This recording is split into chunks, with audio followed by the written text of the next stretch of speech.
Hello everyone, welcome back. So today's problem is a circuit problem. So we have a circuit that consists of two inductances, L1 and L2, and a resistance of capital R, a two-way switch, and a battery of EMF E and internal resistance of R.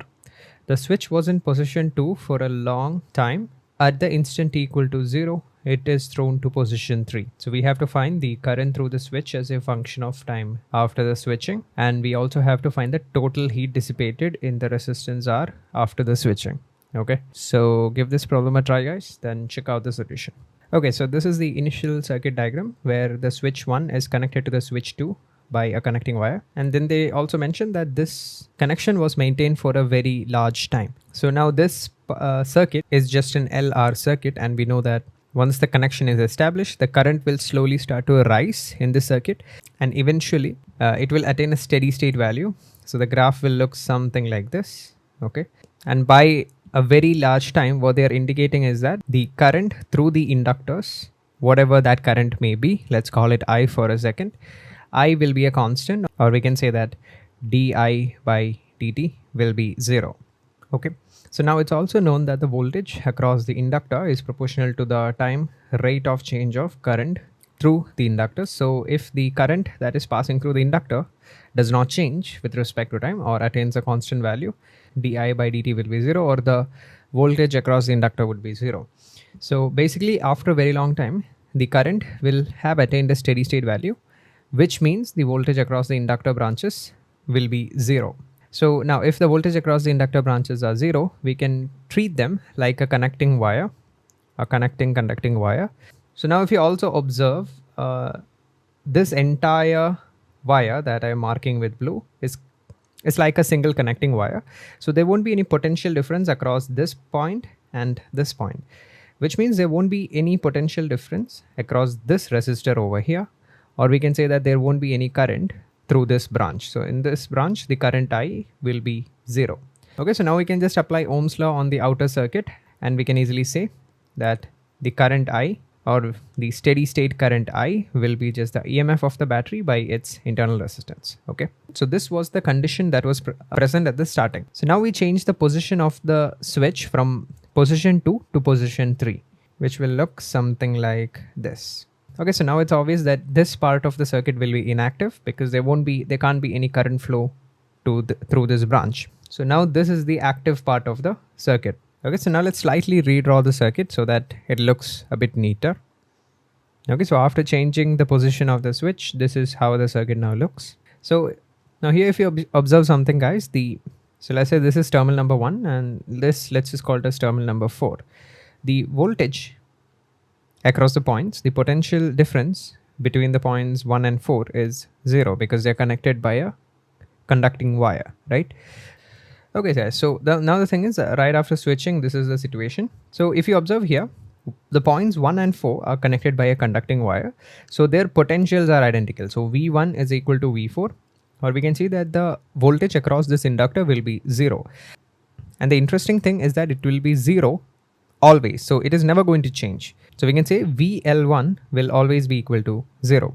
Okay, so now right after switching, the currents through the inductors will still be the same as before, which we figured out it was equal to I, right? And this is just a property of the inductor itself. The current through it cannot instantaneously be changed, so it will still be I. But the interesting thing here is that because VL1 is 0 always, the voltage across the inductor L1 is not going to change. Or in other words, we can say that the value of di by dt across the inductor L1 will be 0. Okay, because the voltage across an inductor branch remaining constant just means that the current across the branch does not change, right? So the thing is, this current I, it will always be constant, right? It will never change. Whereas there is no such voltage restriction across the branches of the inductor L2. So this current I can change, and it just forms an LR circuit. So the current is just going to decay. So this current I will vary with time. So yeah, that's the main logic in this question. And we can also think about the final situation also pretty intuitively. Finally, what will happen is this current I will remain constant. So basically it will circulate in this loop in this above loop, and the current I through this branch that is passing through the resistance R will undergo a decay. Will decay because the energy will be lost as heat to the surroundings because we have a resistor over here. So, and finally what will happen is that the current in this branch will become 0, which is the branch in which the resistor was kept. So this current I, so the current in this branch, let's call it I2, this will become 0 after a very long time. Okay. And this current of the inductor L1 will still be I. So basically the situation will be something like this. So this current will circulate in this branch in the counterclockwise sense, and there won't be any current in the branch having the resistance. So what that means is the entire energy of this inductor L2 was converted as heat through the resistor. So the initial energy of the inductor L2 was converted as heat through the resistance R, and the initial energy of the inductor is going to be half L2 times initial current, which was I squared. Okay, so the heat loss through the resistor is going to be this value, which is L2 E squared divided by 2R squared. So this was the answer to the second question. Now in the first question, we just had to figure out what was the current through the switch. So for that, we'll have to use Kirchhoff's voltage law, right? So for that, what we'll do is we'll say that this current I is going to vary with time, and let's just take its value to be I dash. Now guys, look at this particular circuit without the inductance L1.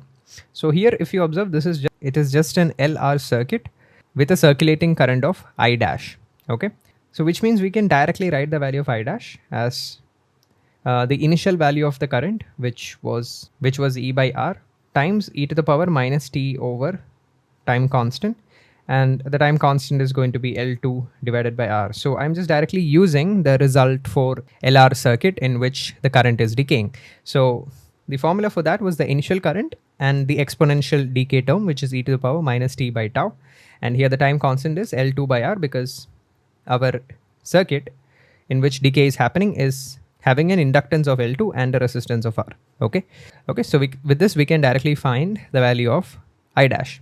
Okay. So now the current I dash after circulating, it is going to enter the node 1 in the upward direction. Okay. So this terminal was called terminal 3.